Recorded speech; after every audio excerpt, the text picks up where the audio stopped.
येणारी शिवरात्र ही महाशिवरात्र असते पहा. सकाळीच आपल्या जागृतांनी पण महत्व सांगितलं, की ज्यावेळेस समुद्र मंथन झालं, त्यावेळेस 14 रत्न बाहेर पडणार होते आणि 14 रत्नामध्ये सर्व दैत्य आणि दानव यांच्यात चढाओढ लागली होती, की आम्हाला काय मिळणार? अमृतासाठी सगळे उत्सुक होते. परंतु पहिलं जे काही रत्न बाहेर पडलं, ते पहिलं रत्नच हलाहल विष होतं पहा. आणि मग आता हे हलाहल विष घ्यायचं कोणी? हा प्रश्न पडला. आता इथं काही कोणी पुढे येईना. सर्व देव पण घाबरले. दानव तर पुढे येईनात. मग शेवटी महादेवांना विनंती केली, की आपण ते हलाहल विष प्राशन करावं आणि मग त्यांनी ते प्राशन केलं आणि म्हणून त्यांना तेव्हापासून देवांचे देव महादेव असं नाव पडलं पहा. पूर्वी काही भगवान शंकर असे नीलकंठ नव्हते. परंतु विष प्राशन केल्यामुळे त्यांना म्हणजे कलर त्यांचा निळा झाला म्हणून त्यांना नीलकंठ असं म्हणतात पहा. तर आपण उद्याच्या दिवशी आपली रोजची जशी नित्य नियमाप्रमाणे रुद्राभिषेकाची सेवा होती तशी आपली उद्या पण होणार आहे. तर दिवसभरात आपण जेवढ्या वेळा आपण शिवमंदिरात जाणं, दर्शन घेणं, महादेवाच्या पिंडीवर अभिषेक करणं, तर महादेवाची पिंड प्रत्येकाच्या घरामध्ये आता माझ्या माहितीप्रमाणे माझ्याकडे जे काही सेवेकरी विचारतात, चौकशी करतात अभिषेक करताना तसे प्रश्न उत्तराच्या माध्यमातून ज्या सेवेकऱ्यांचे प्रश्न आलेत किंवा त्यांच्या घरामध्ये कशा पिंडी आहेत तर बऱ्याच घरांमध्ये देवघरामध्ये दगडी पिंडी ठेवलेल्या आहेत पहा. कृपा करून दगडी पिंडीची स्थापना आपण देवघरात करत नाही हे लक्षात घ्या. त्याची आता त्यात देवत्व आल्यामुळे त्याचं विधिवत विसर्जन करा.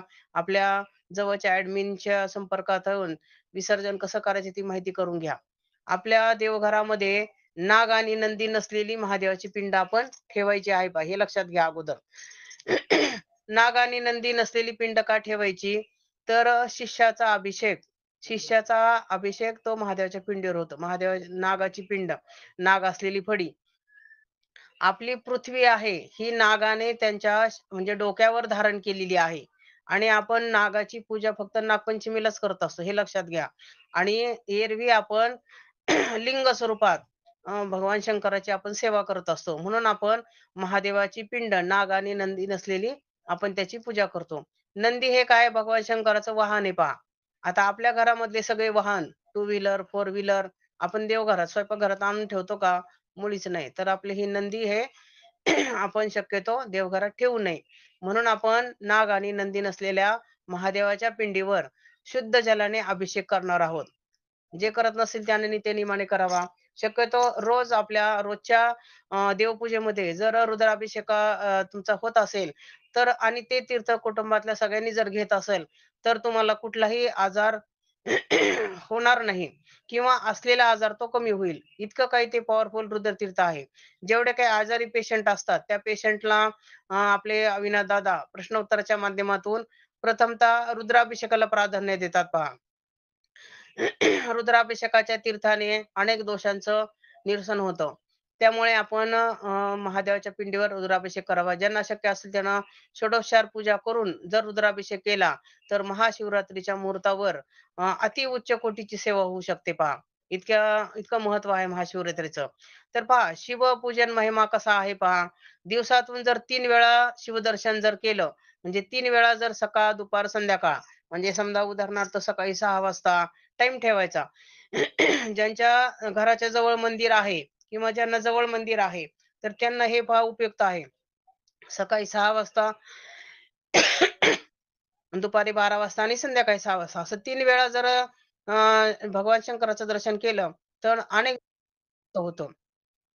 त्यानंतर आपण सकाळी जर शिवदर्शन घेतलं, अंघोळ झाल्यानंतर लगेचच, तर त्याचं पापक्षालन होतं. त्यानंतर दुपारी शिवदर्शन केलं, तर सप्तजन्मीचं पाप दूर होतं.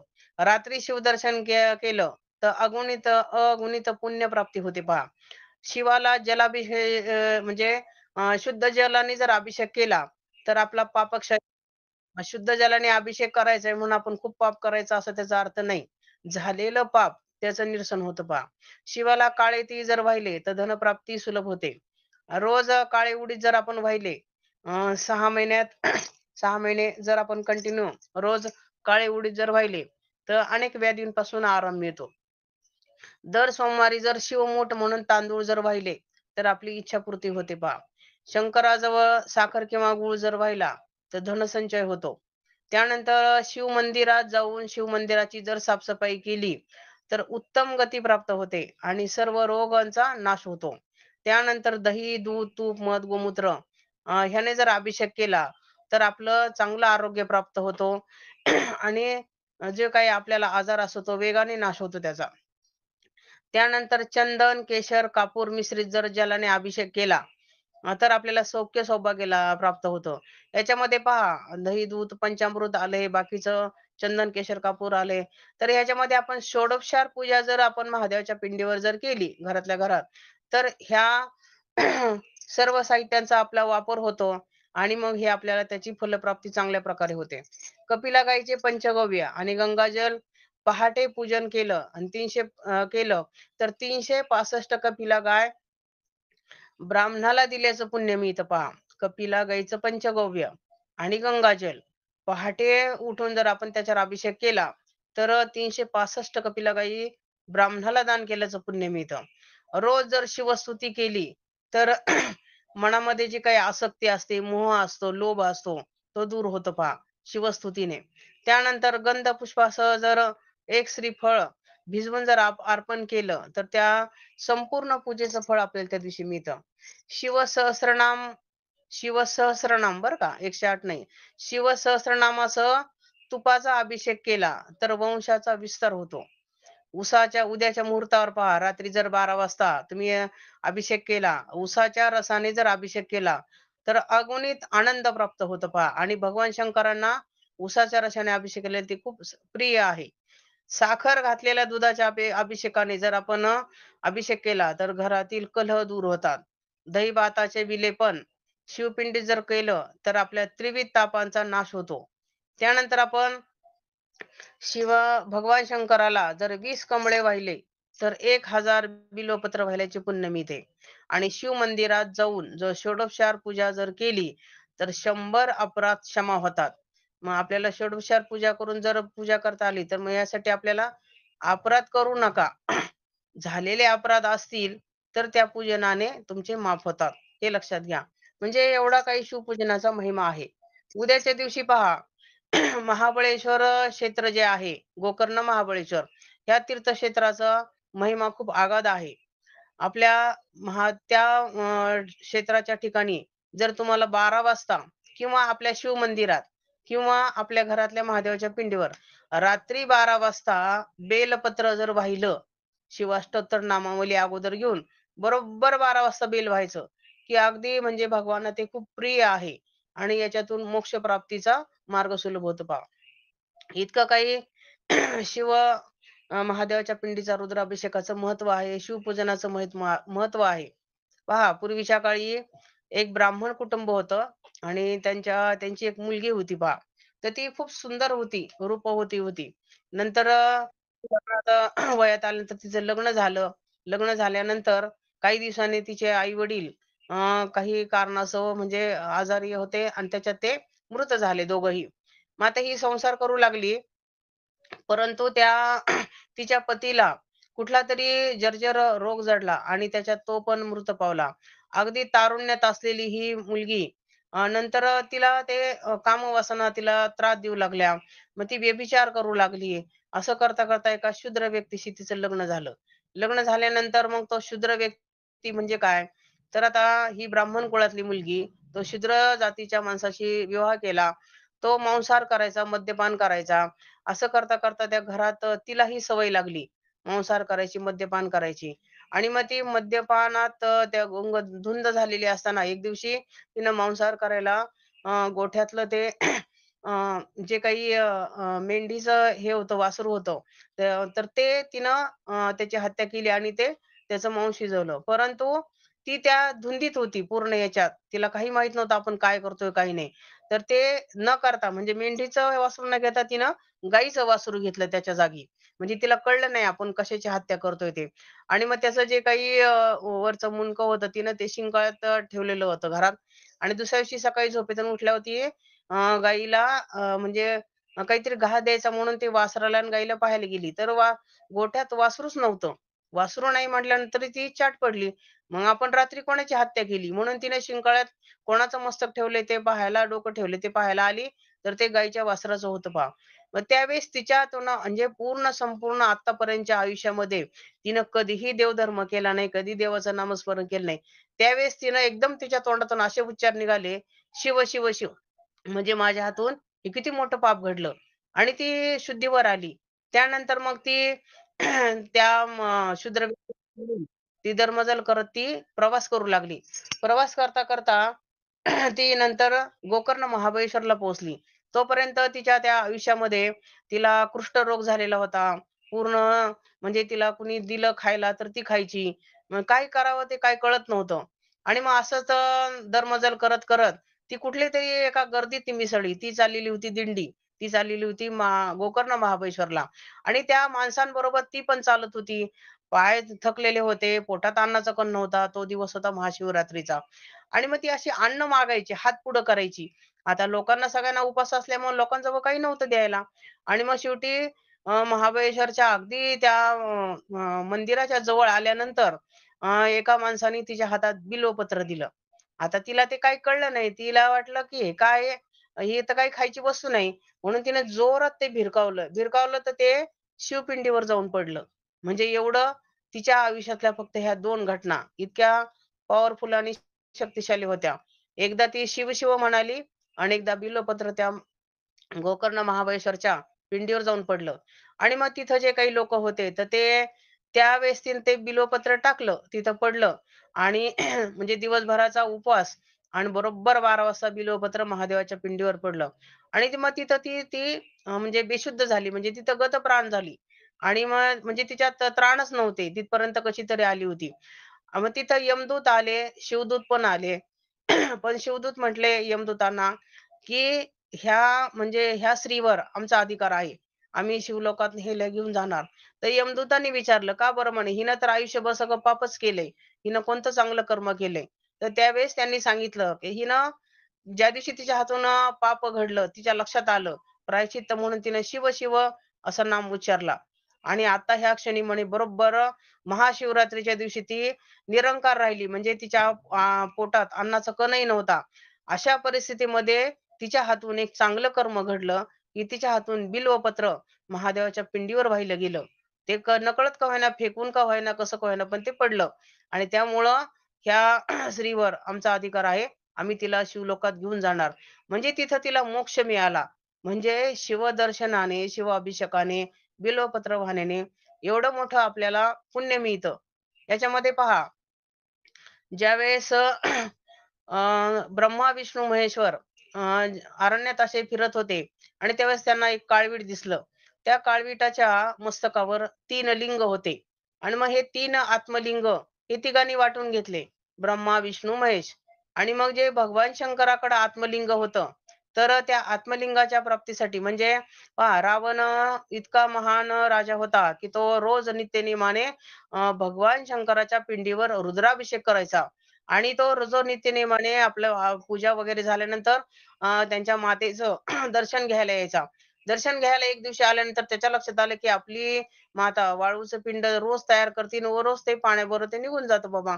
आता ते तिला कायमस्वरूपी असं पिंड मिळावं म्हणून त्यांनी काय केलं भगवान शंकराची आराधना केली. आराधना केली, गायन वगैरे सुरू केलं आणि मग भगवान शंकरांना प्रसन्न करून घेतलं. प्रसन्न करून घेतल्यानंतर भगवान ते कैलास पर्वत तो असा हाताने हलवायला लागला. मग त्यावेळेस भगवान शंकर आणि पार्वती म्हणली, "कोण असं आहे बाबा, की एवढं कैलास पर्वत हलवायला लागलाय?"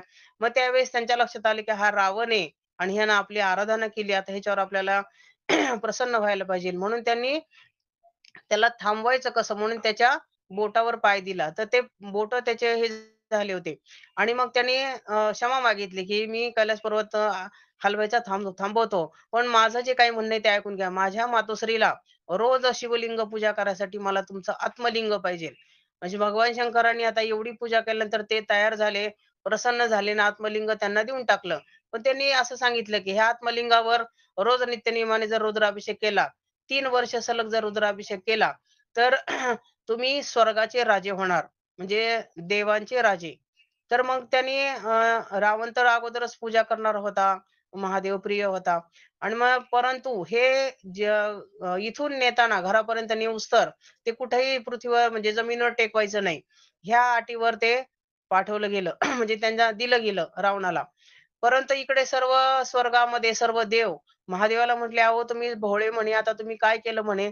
"आता हे आत्मलिंग त्यांच्याकडे दिलं. हा 3 वर्ष यांनी पूजा केली की आपलं सगळं स्वर्गाचं राज्य त्याच्या ताब्यात जाईल म्हणे. तो तर पार आता तो राक्षसी अवतार ते खूप आपल्याला प्रॉब्लेम येते म्हणे.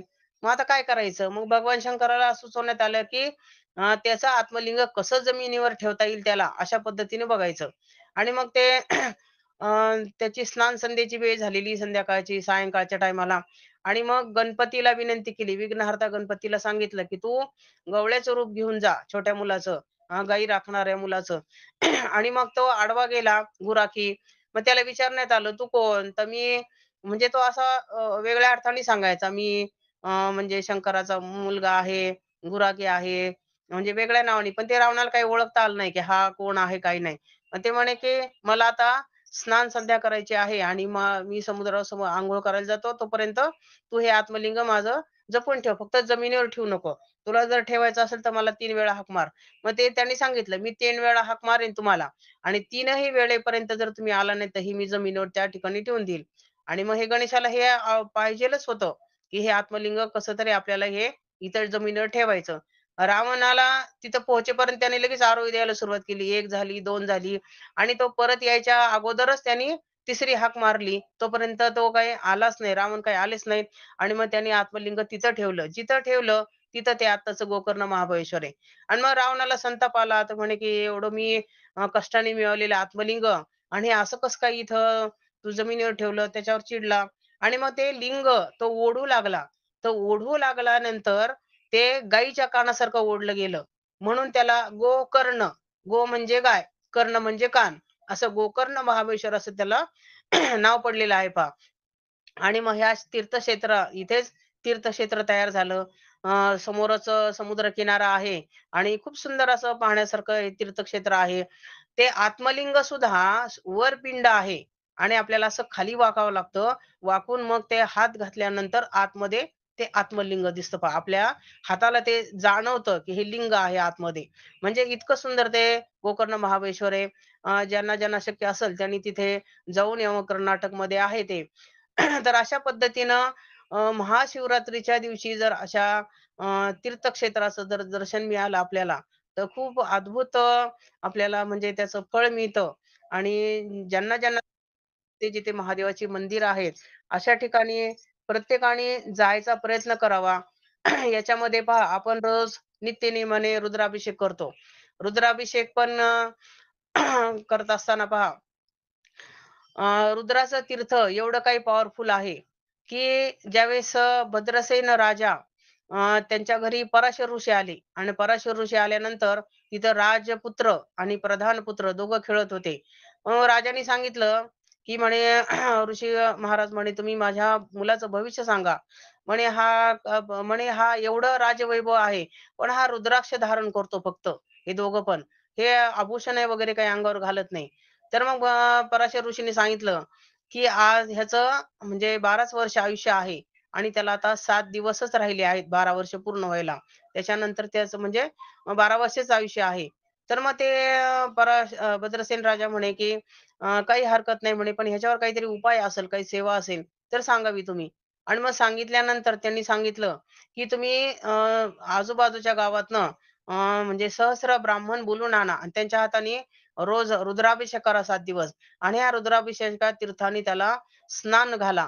म्हणजे ज्या दिवशी त्याची 12 वर्ष पूर्ण होतात, त्यावेळेस तो मूर्छित होईल किंवा बेशुद्ध होईल, त्यावेळेस त्याच्या अंगावर पूर्ण हे रुद्रजल शिंपडा आणि त्याच्या तोंडात सुद्धा घाला. तर अशा पद्धतीनं ते बरोबर 12 वर्ष पूर्ण ज्या दिवशी होतात, त्या दिवशीच बरोबर त्याला तो बेशुद्ध पडला आणि तिथं मृत झाला. त्यावेळेस त्याच्या अंगावर जेव्हा ते अंघोळ घालण्यात आली रुद्राभिषेकाने आणि तोंडातही जल टाकलं, त्यावेळेस तो परत नंतर थोड्या वेळाने तो जिवंत झाला. जिवंत झाल्यानंतर पराशर ऋषींनी सांगितलं, की ह्याचं जरी 12 वर्ष आयुष्य होतं, त्याला विचारलं, की "तू आता थोड्या वेळापूर्वी मृत झाला होता, मग कुठं गेला?" तर त्याने सांगितलं, की "मी वर गेलो होतो" म्हणे तिथं यमदरबार होता आणि यमदरबारात असं सांगितलं गेलं, की माझी खरं आयुष्य 12च वर्ष होतं. परंतु रुद्राभिषेकाच्या तीर्थामुळं मला 1000 वर्ष माझं आयुष्य वाढलेलं आहे. म्हणजे एवढं काही हे पॉवरफुल तीर्थ आपल्याला दादा नेहमी सेवेमध्ये रुद्रतीर्थाचा अभिषेक आपल्याला करायला सांगतात. प्रत्येकाने मनोभावे ही सेवा करावी आणि अति उच्च कोटीची उद्या महाशिवरात्रीच्या निमित्ताने सकाळी-सकाळी देवपूजा करताना रुद्राभिषेक करा, दुपारी करा. त्यानंतर संध्याकाळी पण आपला रुद्राभिषेक होणार आहे. असा त्रिकाल जर रुद्राभिषेक केला, तर खूप अति उच्च कोटी सेवा होते. असे जर तुम्ही नमक आणि चमक असे जर तुम्ही 11 जण बसले आणि 11 जणांनी 11 आवर्तनं जर घेतली, तर 121 आवर्तन होतात. त्यालाच आपण लघुरुद्र पण असं म्हणतो. आणि अशी अति उच्च कोटीची सेवा पूर्वीच्या काळी आपल्याला महादेवाच्या मंदिरात जायला परवानगी नव्हती. परंतु आता आपल्याला ऑनलाईन सेवेतून आपल्या घरच्या घरी महादेवाच्या पिंडीवर आपल्या रुद्राभिषेकाची संधी मिळालेली आहे. त्याचं सोनं करावं, शिकून घ्यावं, ती पोस्ट कशी माहीत करावी आणि त्या पद्धतीनं समजून-उमजून सेवा करावी. झालेली सेवा स्वामींच्या चरणी अ, श्री दत्तप्रभूंच्या चरणी अर्पण करते. जे काही चुकीचं असेल ते माझे मला परत, जे चांगलं असेल ते आपण घ्यावं. श्री स्वामी समर्थ. श्री स्वामी समर्थ. खूप छान माहिती सुरे